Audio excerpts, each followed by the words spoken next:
একটা জরিপ সম্ভবত এরকম হয়েছে যে বাংলাদেশের টোটাল ল্যান্ডের মালিকানা এর 4 or 5% মাত্র মেয়েদের নামে।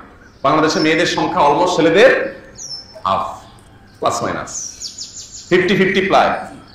তাহলে জমি জমার মালিকানা অন্তত দলিল আপনি পরিমাণের বেশি পেতে পারেন, দলিল তো দুজনের দুইটা হবে, কিন্তু মাত্র 4 or 5% জমি মেয়েদের নামে, আর বাকি 95% ছেলেদের নামে। কত বড় জুলুম, কত বড় অবিচার এই দেশে প্রতিষ্ঠিত হয়ে আছে। আমরা নিজেকে ভালো মুসলমান মনে করি, হাজী সাহেব মনে করি, আলেম সাহেব মনে করি।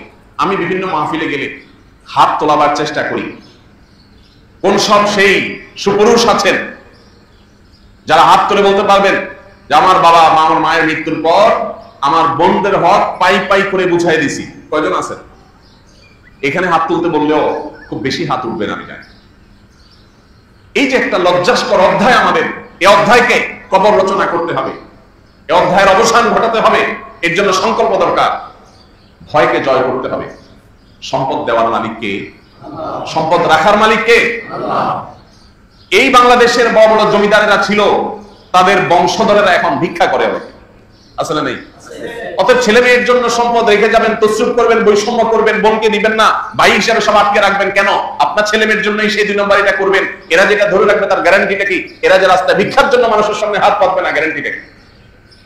অতএব যার যার পাওনা আমি বুঝাই দিব। জীবনে আল্লাহ তাআলা অদৃশ্য এবং সারপ্রাইজড রিজিক আমাকে দিবেন, বরকত আমাকে দিবেন ইনশাআল্লাহ।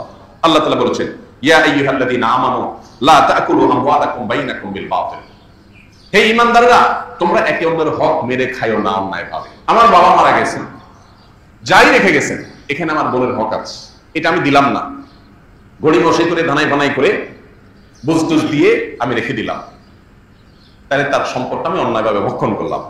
নবী করিম সাল্লাল্লাহু আলাইহি ওয়াসাল্লাম একটা হাদিস সহিহ বুখারী মুসলিম এক জায়গায় বর্ণনা করেছে। তিনি বলেছেন, মানিক কাতা আশিবরাম মিনাল আরদ যুলমা, কেউ যদি কারো অন্যায়ভাবে 1 বিঘত সম্পদ আত্মসাৎ করে, 1 বিঘত সম্পদ আত্মসাৎ করে, যারা আইল ঠেলেন, কত বিঘত যে ঠেলতে নিয়ে গেছেন আল্লাহ জানে।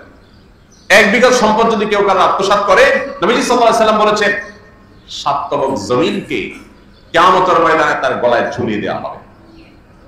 কত জমিন লাগে তোর জানে? সেদিন মৃত্যু হবে না, কষ্ট যন্ত্রণা এটা ঠিকই হতে থাকে।